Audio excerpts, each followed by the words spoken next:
Hey everybody, so in this video I'm going to be talking about fMRIs. My goals for the video is for you all to understand what is an fMRI, how does it work, when and why is it used in psych studies, what are the advantages to using fMRIs, and what are some of the shortcomings in using fMRIs.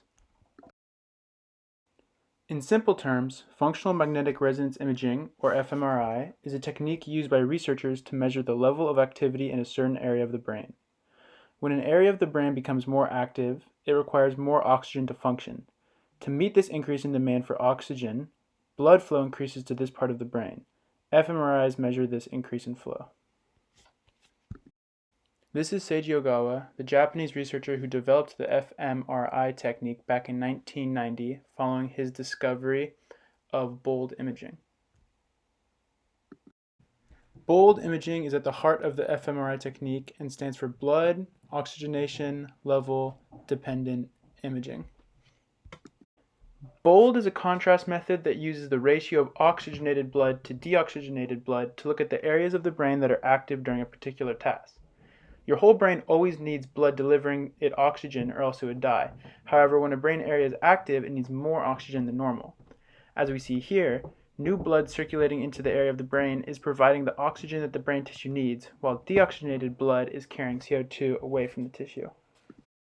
Essentially, what bold imaging does is it allows the experimenter to subtract the image of the regular activity of the brain from the image of activity in the brain when performing a specific task. This creates a crisp image of the areas of the brain that are most active during that specific task. This means that instead of an fMRI machine giving you a picture of the whole brain, it highlights only the active regions.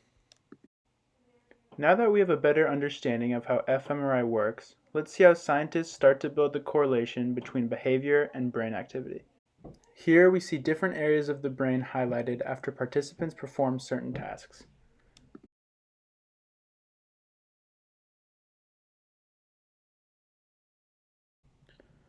As these images that you've just seen suggest, fMRIs are particularly useful in studies that intend to show the localization of brain function, which is, as we know, the idea that particular areas of the brain are associated with specific tasks. In their 2013 study investigating empathy, researchers at the University of Virginia brought the technique of fMRI into practice. The researchers used fMRI brain scans on participants while threatening to give them electrical shocks, or while threatening to give an electrical shock to a stranger or a friend. When the researcher threatened to shock the participant, the region of the brain responsible for threat response naturally became active, as we see in Figure A. But when the researchers threatened to shock a stranger, the fMRI scan showed no activity in the same region, as shown in Figure B. However, when the researchers threatened to shock a friend of the participant, the same brain regions as before showed activity that was almost identical to when the participant themselves was threatened, as shown in Figures A, B, and C. This study amazingly shows us how our loved ones can, in a way, become part of us, but it also shows us the effectiveness of using fMRIs. fMRI is not only an effective technique, but also a safe one. Receiving an fMRI is a non-invasive procedure, and there is no exposure to radiation as there would be in a PET or CT scan. This safety is another major advantage to fMRI. There are, however, some shortcomings of fMRI. One major disadvantage of using fMRI is that while receiving the fMRI scan, the individual must be lying down and completely still the entire time. This limits the amount of different types of tests you can run on participants. Another drawback of using fMRI in research studies is that it is an expensive and labor-intensive process, meaning that you will inevitably end up with a smaller sample size than experiments that use more convenient methodology. Lastly, fMRI can only tell you correlational results, but cannot establish a causative relationship between brain area and function.